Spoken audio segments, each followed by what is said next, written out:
In poetry, things are said in a certain way that you should not just read the line, you must read both the gaps before and after the line, because most of the meaning is in the gaps always in a poetry. It's not just in the words, not prose to tell you this is it. The idea of writing poetry is to exercise your mind and your heart to feel the meaning, not just to understand the meaning from the words that are said.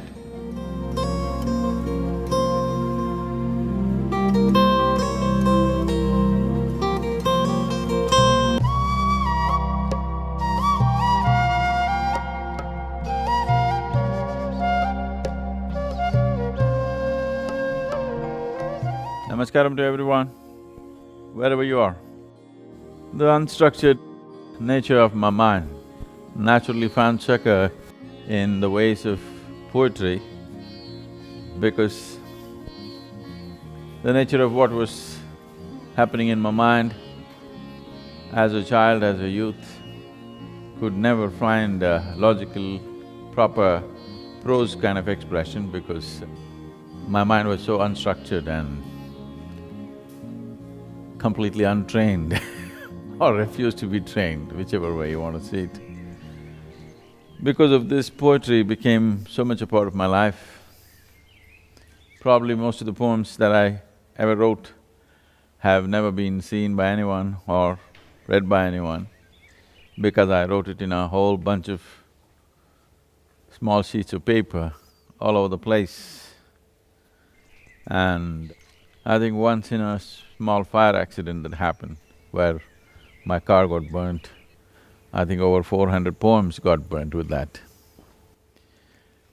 So probably only… not probably, only what I have written in the last maybe… since we moved to the yoga center, in the last 20 years, probably that's all the poems that we have. Maybe a few of them, the past ones I could recollect if I could, but generally it's all that's written. Here we are at 11 degrees north in southern India. This is an ideal weather for coffee, and there are areas of South India which are mountains of coffee. I mean, they grow coffee here. During my youth, I spent a lot of time in Coorg, and these mountains are covered with coffee. This is coffee country. In another couple of months, sometime in February, January and February, the coffee goes into blossom. When the coffee plants go into full blossom, the whole mountain will turn partially white because of white flowers, jasmine-like flowers.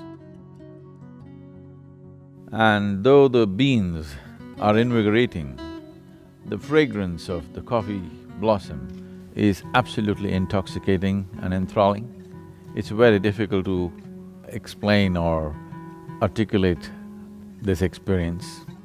Many times I have felt it, and a few years ago, I took a few people who I wanted to know this and experience this. And being there in a coffee mountain or a coffee estate, as they're known, it was inevitable I had to pen something about coffee.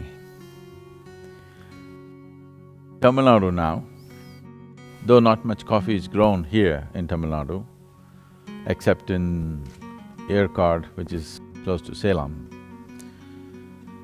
But Tamil people are coffee drinkers. They wake up to the day not because of the sun, mostly because of the coffee. And they kind of mastered the concoction. Probably the Tamil Nadu's filter coffee stands out compared to anything in the world. They evolved a system of getting the best out of the coffee beans.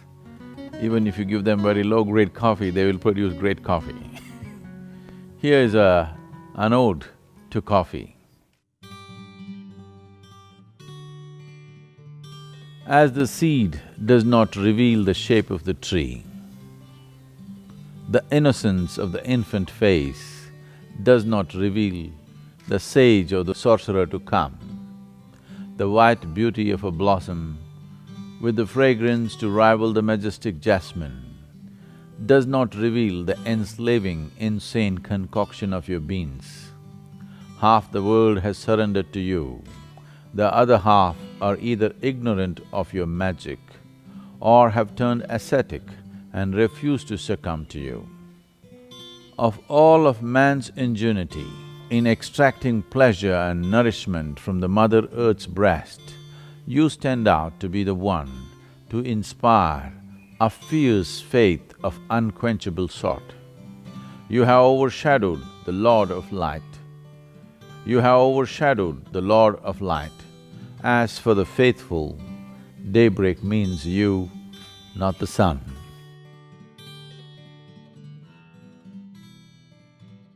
If the fragrance of coffee has woken you up, then here we are to read a few of the poems that I've penned in the last few years. And the idea and the reason behind this is, in our effort to make the presentation of spiritual process into an absolutely scientific and a logical process, that spiritual process should not defy logic, but should be rooted in logic, which is a difficult feat because the very nature of the experience does not fit into the framework of logic. But I think very successfully we have managed to find a logical expression to a completely magical experience of life. Poetry is an in-between land between logic and magic. A terrain which allows you to explore, make meaning of the magical, but still being able to have some kind of footing in the logic. Here's another one. This is called a firefly. I remember I was around 9 years of age when with my family, I traveled to a place called Subramanya in Karnataka, a fabulous place which I have visited many more times later, with finding much more meaning in this place. This is a place where Lord Subramanya or Kartikeya or Armuga as he is known here in Tamil Nadu, or Muruga, for the last time he washed his bloody sword and walked up the mountain. This is a place where he meditated and bathed in the river and walked up the mountain to shed his body. When I was there, we were staying in a small place and it was not as it is today, it was a very remote place, a little difficult to get there in those days. In the night, around 8 o'clock, the power went off and I looked out of the window, a huge tree full of fireflies. The whole tree was lit up with fireflies. I had never seen anything like that. The scene of this big tree with fireflies is so deeply etched in my mind.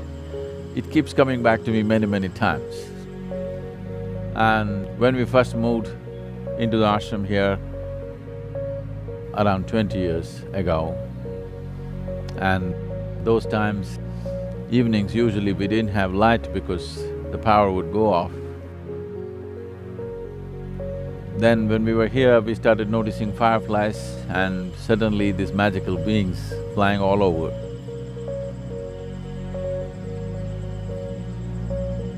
So, writing something about fireflies became very natural. Earlier, probably my poetry found a big spurt when I decided to move into a remote place. My farm was very remote from the city, and I lived there alone for days and sometimes weeks on end without any contact with outside human beings. At this time, I started writing poetry about pebbles, grasshoppers, blades of grass, just about anything, and I found each one of them was substantial subject to write about. Unfortunately, none of those things are with us today. So here's a little poem on fireflies. In the moonless night, the firefly emboldens itself to flight. In the moonless night, the firefly emboldens itself to flight.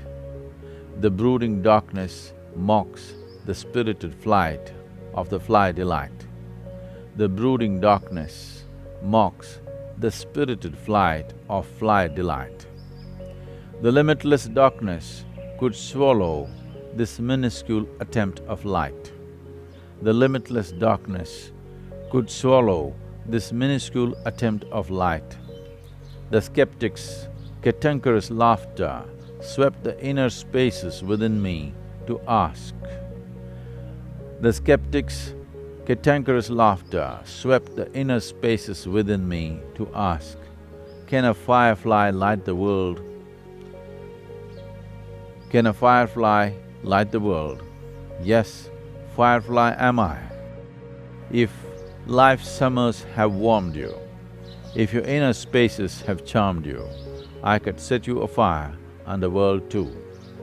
If life's summers have warmed you, if your inner spaces have charmed you, I could set you afire and the world too.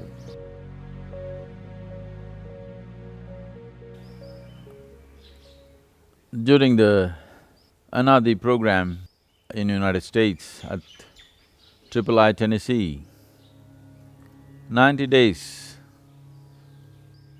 a gusty lot of people gathered.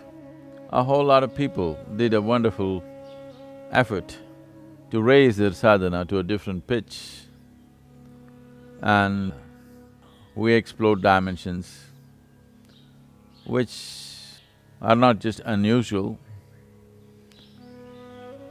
much more than that. And we happened to be at a time when there was a Guru Purnima. The most dominant factor of my life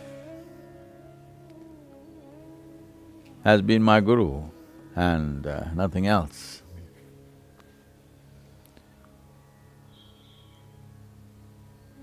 Even today in my mind, more than in my mind, literally in every crevice in my body, every pulsation in my system, and my very energy has…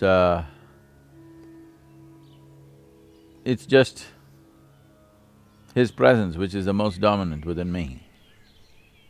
To keep it this way has been easy for me because I don't have a mind of my own.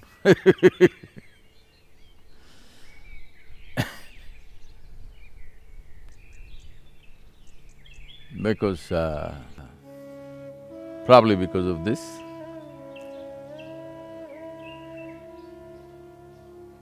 just about everything reverberates, which is not me but way beyond me, way bigger than me.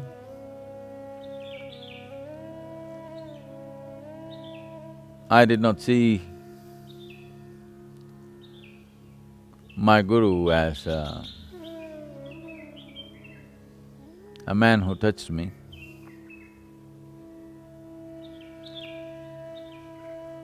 Though his touch brought me to the highest level of experience and a revelation of life and beyond.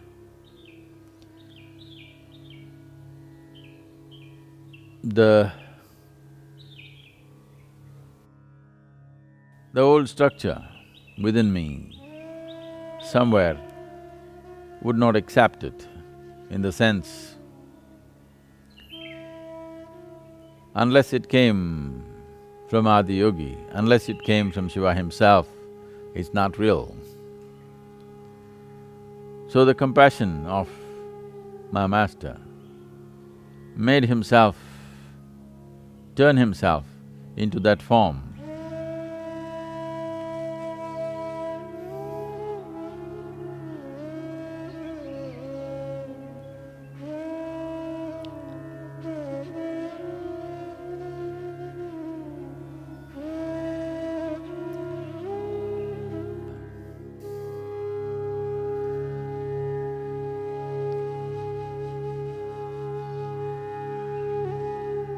I don't know if this was his act, that he turned himself this way, or that's how he really was at that time.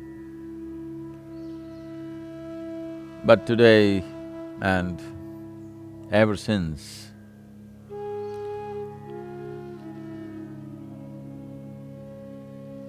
this has left me in a place where I don't have to make any attempt to know anything. Whatever I need to know, he and he are there so it's just there all the time. So on this Guru Purnima, about these 5 little poems tumbled out of me within a matter of 5 to 10 minutes. I'm not a great crafter of words. It is just that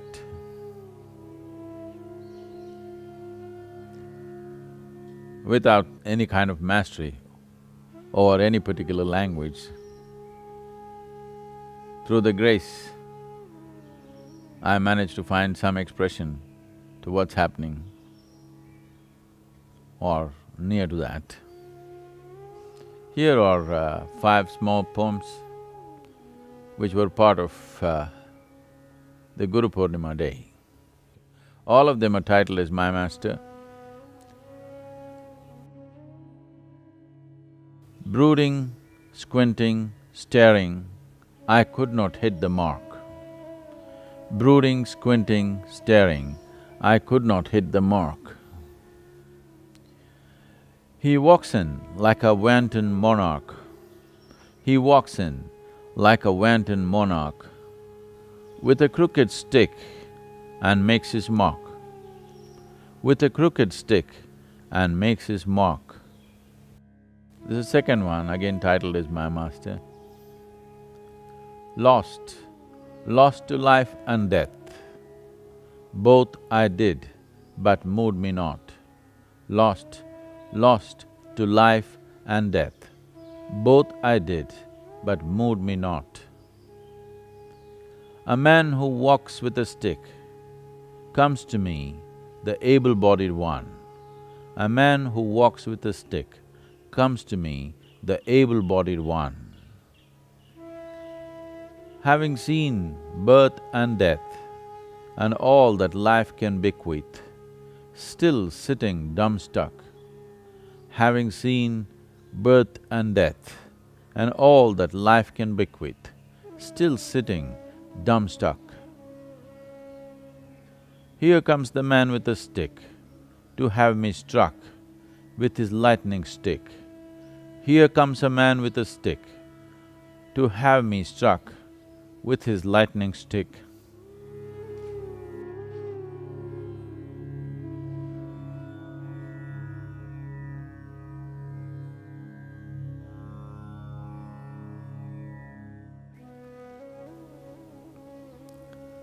Here's the third one. I let the whole world go by, of spiritual and material, of land and sky. I let the whole world go by, of spiritual and material, of land and sky. I searched in the mother's womb and in the lover's bosom. I searched in the mother's womb and in the lover's bosom. But such a one I did not find, till I crawled to him like a worm.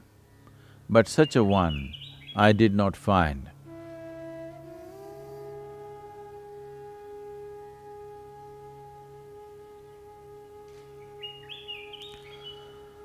But such a one I did not find, till I crawled to him like a worm.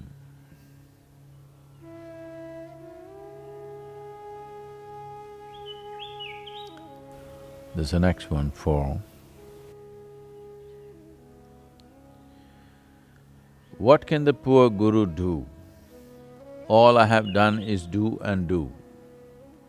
What can a poor guru do as all I have done?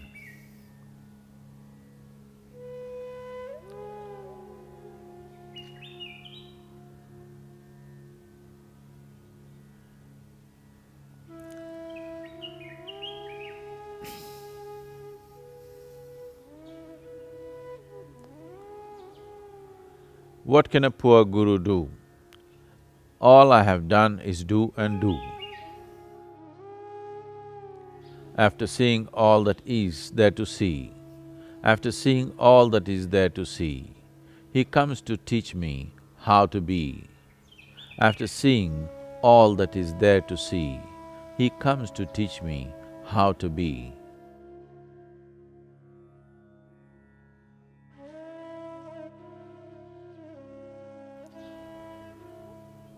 This is the last of those 5.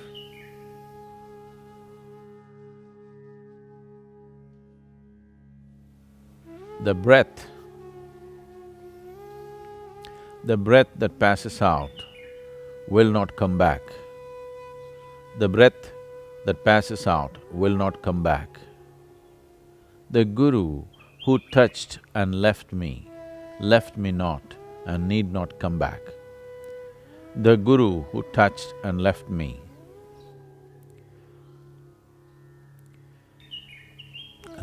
not and need not come back.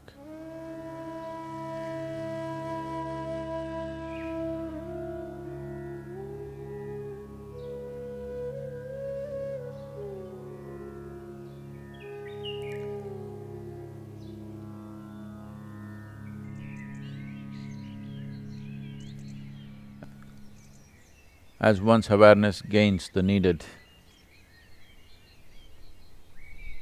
sharpness or keenness,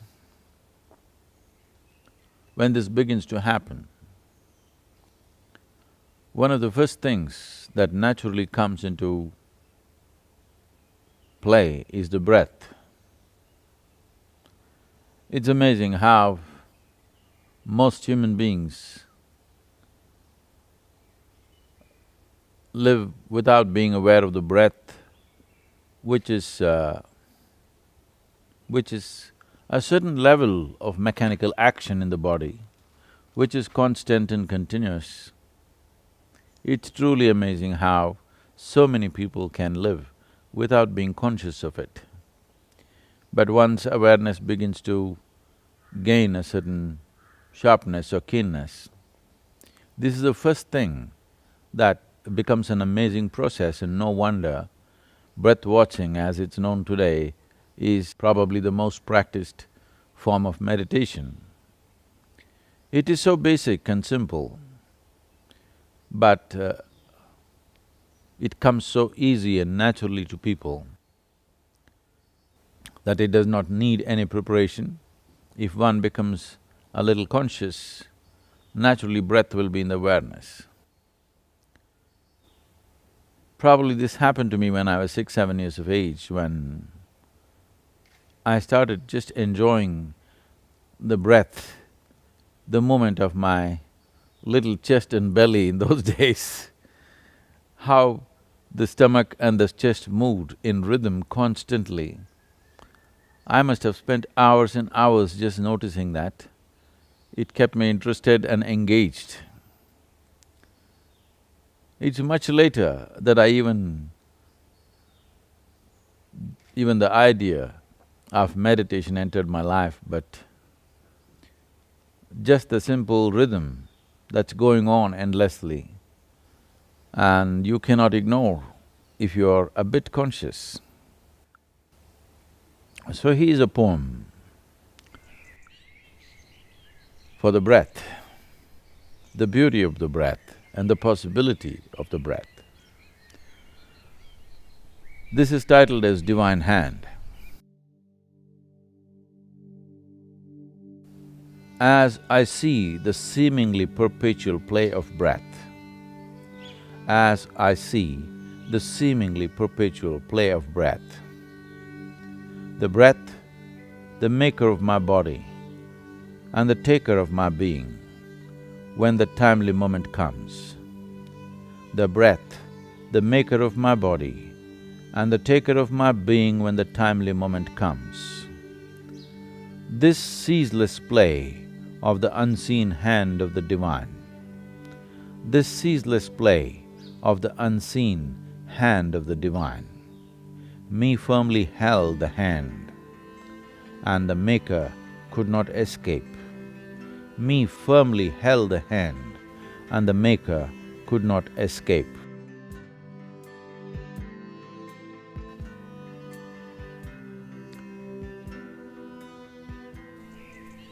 There is…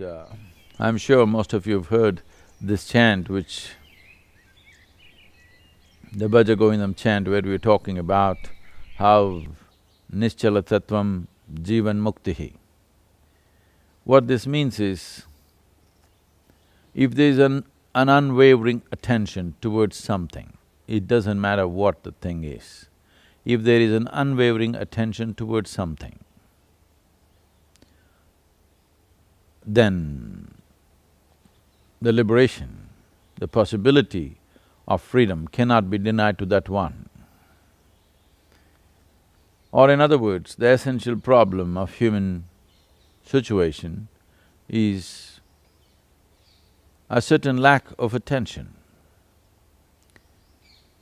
If the necessary attention is there, if the keenness of the attention and the intensity of the attention is substantial, you can open just about any door in this universe.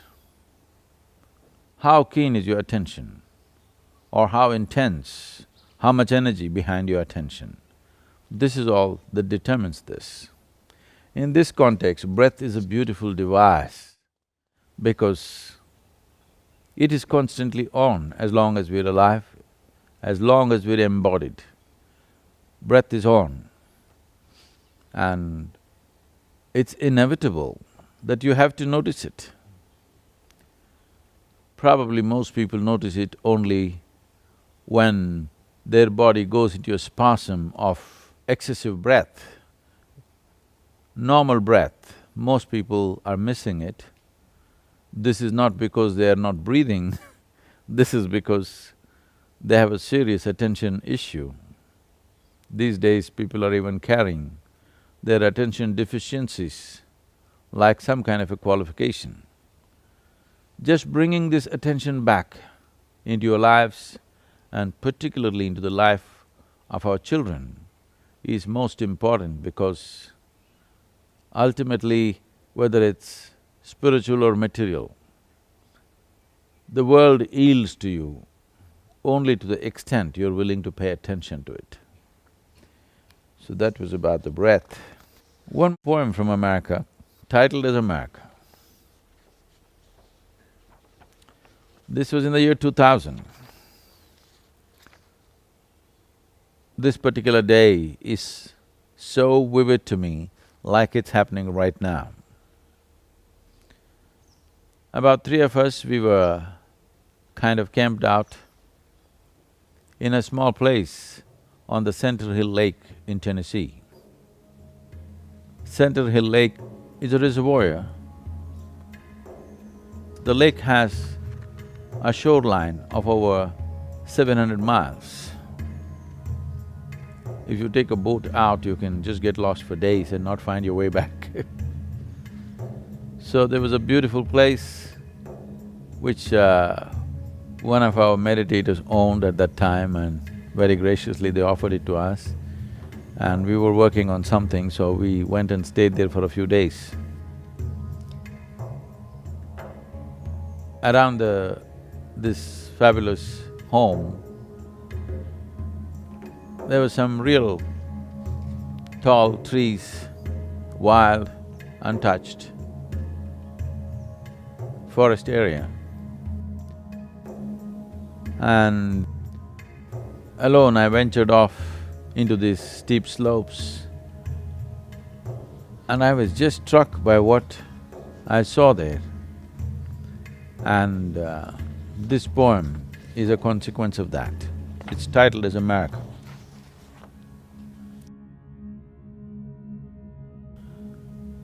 The brooding darkness of these woods fed upon the native blood. In the twisted tangle of the fallen wood, the spirit of the fallen Indian stood. The brooding darkness of these woods fed upon the native blood. In the twisted tangle of the fallen wood, the spirit of the fallen Indian stood. O brothers, your identity a mistake, those who oceans crossed did make. The greed for gold and land laid waste the spirit of wisdom and grace. O brothers, your identity a mistake, those who oceans crossed did make. The greed for gold and land laid waste the spirit of wisdom and grace. The children of those who by murder did take are taintless of their forefathers' mistake, but those who lived fed upon the milk of courage and pride stand as spirits of defeat and shame. The children of those who by murder did take are taintless of their forefathers' mistake, but those who lived fed upon the milk of courage and pride stand as spirits of defeat and shame. O the murdered and the murderous, embrace me, let me set your spirits to rest. O the murdered and the murderous, embrace me, let me set your spirits to rest. This poem is a consequence of a man who stood still probably for over 300 or 400 years, someone who was trusted by one who has a certain position of being a chief or whatever, someone whose duty and bond to keep another who was of some significance safe and well.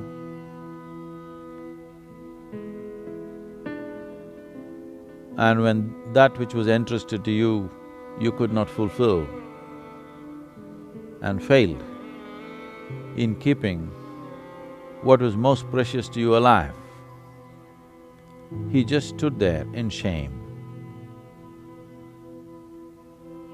and remorse, which cannot be expressed in words.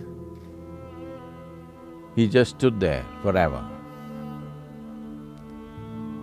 The man died, the body fell and became a part of the earth around him.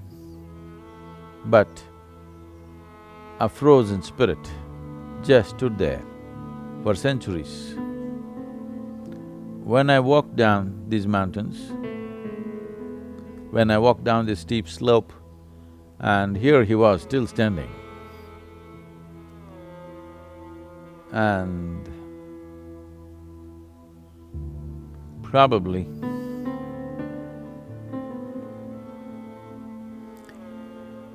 it's one of the most painful moments I've experienced in my life. I have learned to always transform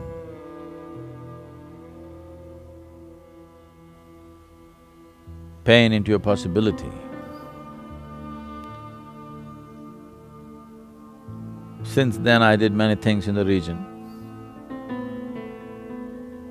And of course, one of the things is to set up the III or the Isha Institute of Inner Sciences on the Trail of Tears. Historically, this is a region which has seen tremendous amount of pain. It is known as the Trail of Tears.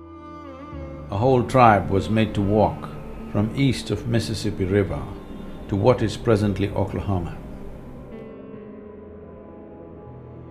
The adults, along with their children and elderly, had to walk, and when they walked, the old people died. The Native Americans are so particular about preserving their dead and the spaces for the dead, so they could not leave them. They carried their bodies and walked. The bodies rotted, but they carried rotting bodies and walked and walked. So this is known as the Trail of Tears, which is where we set up our Isha Center. And those who have been there for the last 7-8 years, since we stepped on that land, they can clearly feel what we have done to that space in terms of its energy, how brooding and painful it used to be just to enter that space, and today how it is. Well, still many more things to be done. I'm in a little bit of a hurry to set up the Adiyogi temple, because once we have a powerful consecrated space, it will take on a charge of its own.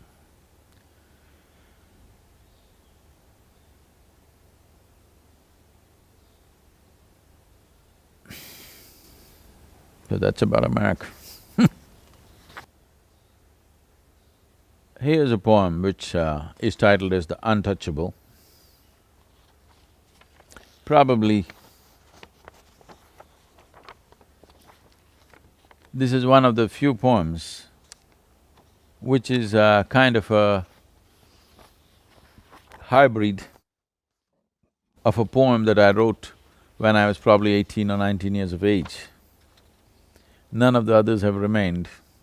They all, as I said earlier, they all got burnt in an accident. This is not exactly what I had written at that time, but I think, yes, I think at least 60% or 70% of this is the original poem, rest I've added. So, I think this was one of the first poems written here after we moved in here in 1994.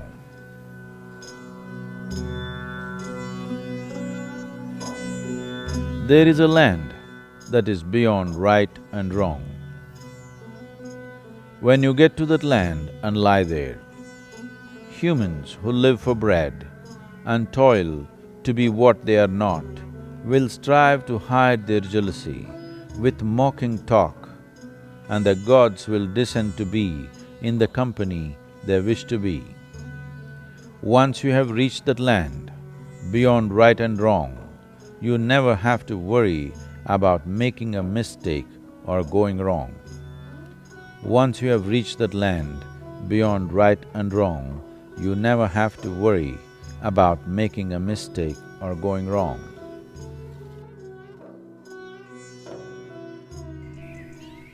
The ethos of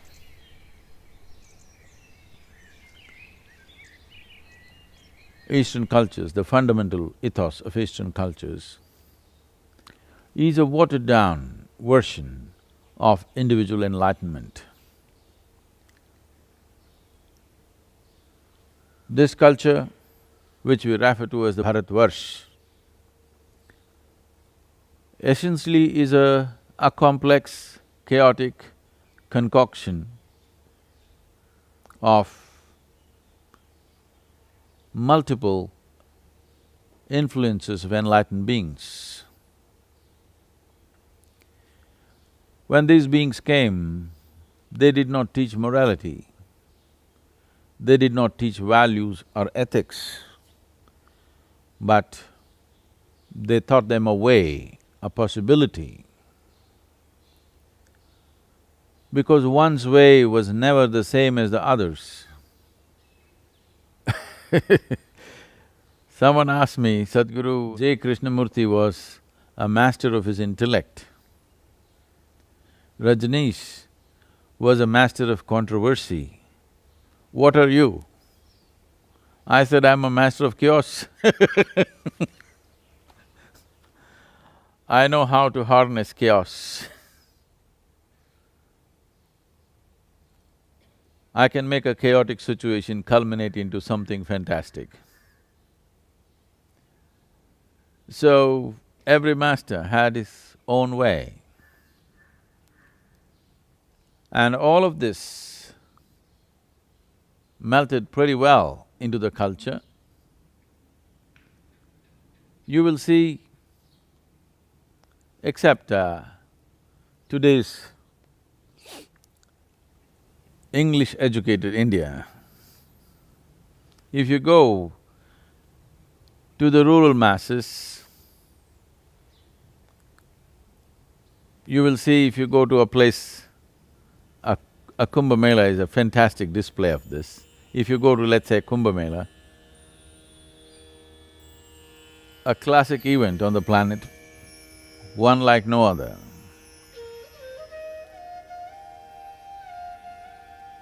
Every kind of path, the weird and the wise, all perfectly fitting into each other. Nothing contradicts anything. Everything is absolutely different from the other, but nothing contradicts anything, everything fits in perfectly well. This is not something that a thinking mind, a logically correct mind, particularly a Western mind, could understand. How do all these people fit together? This is because there is no right and wrong. The question is only about, has it worked for you or not? If it has worked to evolve you into a higher state of being, it doesn't matter whether it's right for me or not, whether it agrees with me or not. If it doesn't agree with me, there's always another way for me. So this is a fantastic outcome of generations and generations of enlightened beings. Each one of them, unhindered by what the previous one had said, explored his own way, expounded his own path, never in conflict with the one before him or the ones before him. So this is the nature of exploration, that it's not about right and wrong, it's about just making it happen. Is the white flower the most beautiful one or the red flower the most beautiful one? Such questions don't arise out here. Such questions have come from cultures which are steeped in morality, as to something has to be good and something has to be bad. In this state of making something right and making something wrong, there is no way a spiritual process can happen, because essentially spiritual process means all-inclusiveness. If you cannot embrace everything the way it is, if you have to accept some and reject some, then there will be no spiritual process. You will only have morality, no spirituality. This reminds me of a fantastic story, a situation rather, which happened in Bahubali's life. Myself and Bahubali for a few years had a great affair. There is a place called Gomatagiri, which is a little over 25 kilometers from Mysore city. There is a 18-foot tall statue of Gomata standing naked on top of a rock. I think it's 1100-year-old statue, which was lost with overgrowth of forest. and only about probably somewhere in late 60s, it was rediscovered. The man who rediscovered it, a simple stone cutter, an illiterate person, went there to take a stone which was appropriate for making whatever forms that he was making it of, usually some deity, and he discovered this statue which is on top of a small hill or a bunch of rocks which are around 120 feet tall, and on top of it, an 18-foot statue of Bahubali. I met this old man. He was in his 70s, still cutting stone and doing physical work. And when I spoke to him, a completely unschooled, illiterate person, he was such an amazing guy. Just having found this Gomateshwara, his whole life was transformed. He became a great devotee. A simple stone cutter turned into a fantastic devotee, and I met him probably 83 or 84 when I was there, and I conducted a few programs and spent a certain amount of time in Gomatagiri. There are any number of things I can say about this place because so many things happened there. This was a time, after 1982, my own experiences had blossomed, and but I was trying to find articulation to what was happening within me. It was a very crucial time where Gomateshwara came into my life.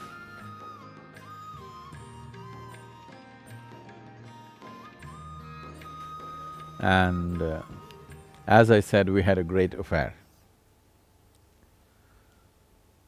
So there is a wonderful situation in Gomata's life. He and his brother fought many battles together initially. Later on, they fought against each other. After having a bloodbath, after having slaughtered thousands of people, one day Bahubali or Gomata realized, what is the point of all this bloodshed? And he went and stood in penance, naked, just there. You'll always see the statues of Gomata standing naked with vines going up his legs or his body to show that he stood there for a very long time.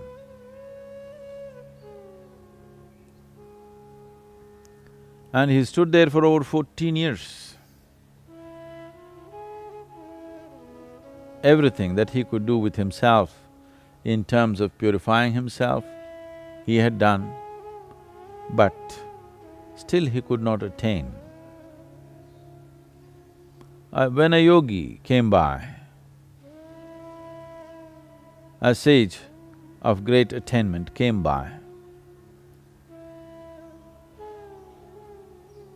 Gomata looked at him and just one teardrop slipped out of his eyes. This one teardrop was a question mark. What is it? I've done everything that I can do. What is holding me back?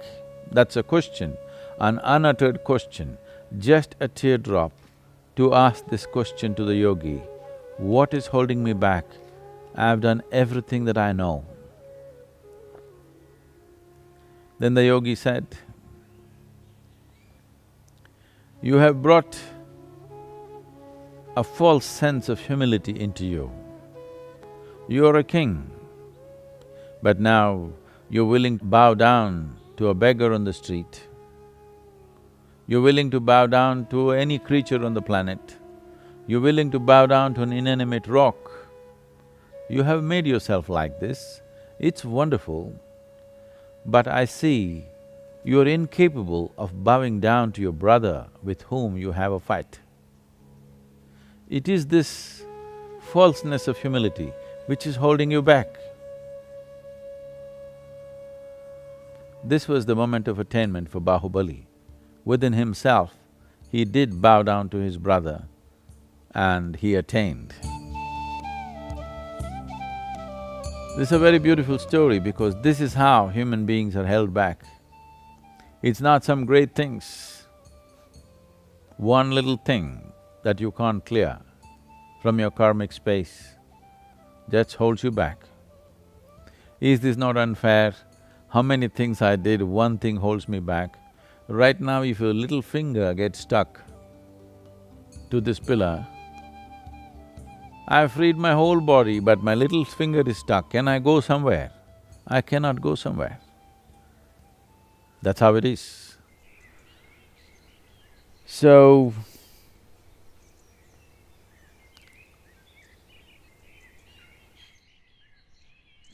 some of the poems that I penned in Gomatigiri are not with us anymore, they're gone. So this untouchable poem which we just read,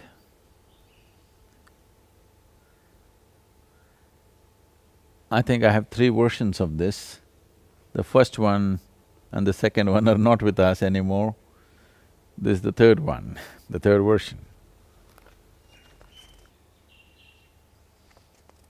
Right now the whole country is abuzz with women's issues.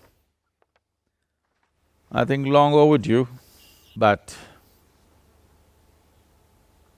a land, a culture that celebrates the feminine as the divine, unfortunately has not fixed quite a bit of itself as to how they should be or how they should conduct the feminine in the human form. This poem is titled as The Woman. Okay, I must tell you the background. Probably this was the last ladies' BSP I handled. This was in the Spanda Hall and there were over 370 or 380 ladies, and it was a moment when I saw them all melting and merging into each other. The fabulous energy that they created there. Bhava Spandana was in full swing. When the process was on, I just scribbled this poem on a small pad which was next to me. Woman.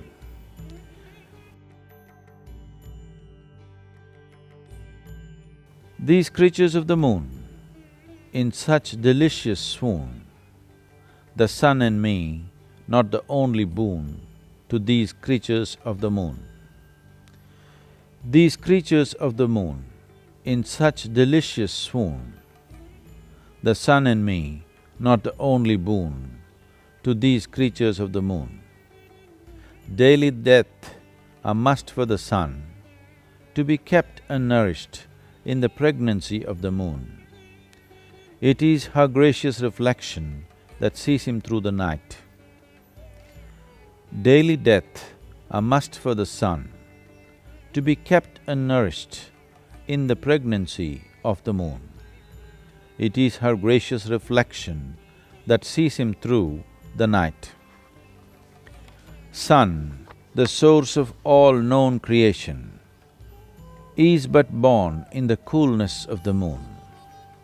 The Creator placed such trust in this unreasonable madness of the moon, bestowed the womb to bear and the feeding breast.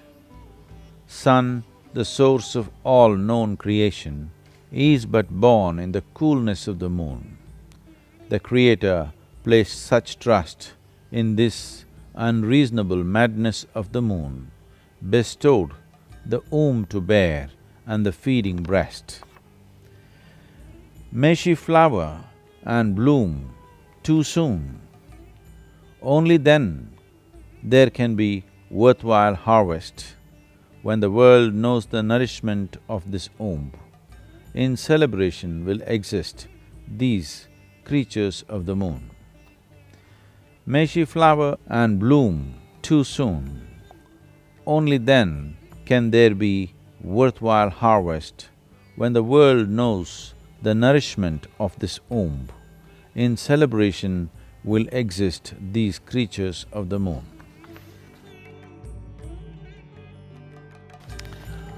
I think we'll leave the poems there. If you have questions, this is the time to look at it.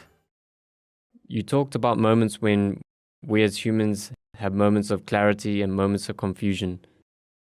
Since I started my sadhana and as I go through my spiritual path, I've had moments of very intense experience. Sometimes I feel that everything is very clear, but at the same time, I have moments of utter confusion where I'm not able to understand what's going on around me. In a way, the things I see, I'm not able to articulate it in a very logical way. What is happening to me and what do I do about it? You're having a very human experience on this planet.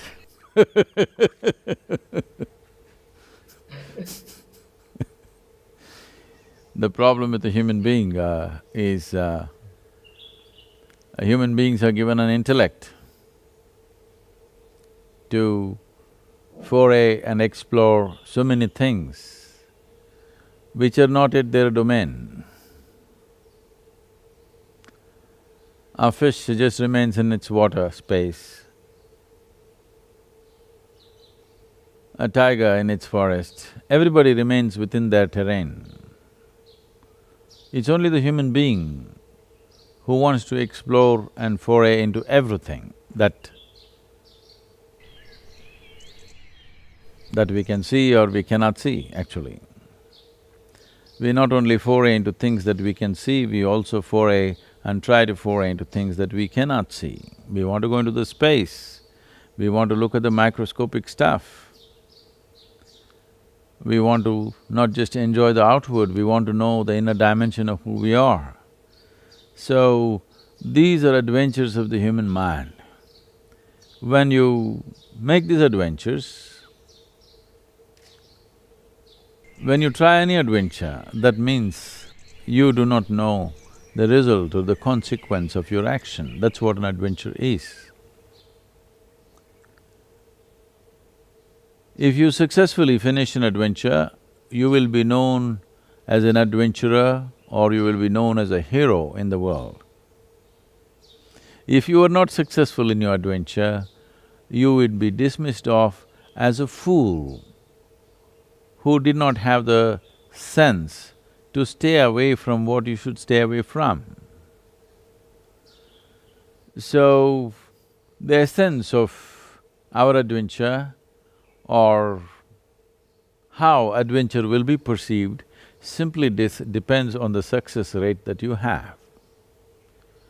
So naturally, when you foray into dimensions, either physically, psychologically, emotionally, whichever way, a certain amount of confoundedness is there. But this confoundedness is coming because you're constantly falling back on your intellect to give you a logical interpretation of everything. Confusion essentially comes because you already have conclusions about something. If you have no conclusion about anything, there will be no confusion either. The fundamental process of any spiritual path, particularly what I've been transmitting to all of you, or all spiritual paths, why? Is that you don't make conclusions. Because if you make conclusions in one space, when you move to another space, the same conclusion which gave you comfort and confidence will cause enormous amount of confusion. So the idea is to just perceive, to live, to experience, not to conclude. because conclusions or accumulations, they are of no relevance to experience that which is alive and now. So, one needs to understand confusion is a product of conclusions. This is something that you have to train yourself with, that you do not make any conclusions about anything. How do I live without making conclusions? There is a difference between making a momentary judgment as to how to act in a particular moment and making a conclusion about it. This moment, when you are in a certain mode of activity, you may deal with somebody or something in a particular way according to your judgment of that moment. That moment's judgment need not carry with you as a conclusion or as an accumulated knowledge that you carry to the next moment or to the next day or wherever. Or in other words, you do not carry your past into the future. The moment you do this, confusion is a natural product of these type of conclusions that you're continuously drawing. So particularly on the spiritual path, if you're beginning to experience things, there should be no conclusions. No conclusions at all. If there are no conclusions, there will be no confusion.